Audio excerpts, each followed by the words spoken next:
ఒక రాజ్యాంగం ఉండగా ఇంకొక రాజ్యాంగం వాడటం అనేటటువంటిది ప్రమాదకరం.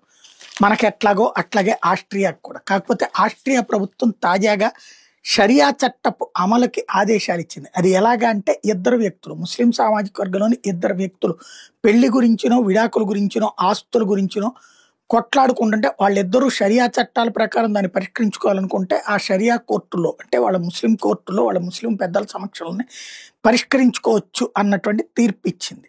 ఇది చట్టం చేసింది ఆస్ట్రియా ప్రభుత్వం. దీంతో పబ్లిక్ అక్కడ ఆగ్రహం వ్యక్తం చేస్తున్నారు.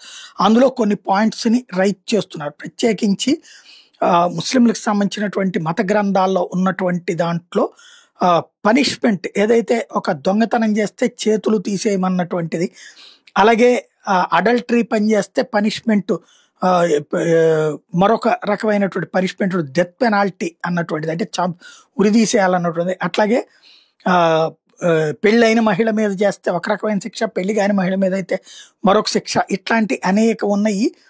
వాటిని అమలు చేయడం అనేటటువంటిది ప్రారంభిస్తే అది వాళ్ళ మతాచారాల ప్రకారం మన చట్టాలు కూడా మార్చేయాలా, ఇది క్రైస్తవ దేశం కదా అన్నటువంటి పాయింట్ని రైట్ చేసుకొస్తున్నారు కొంతమంది.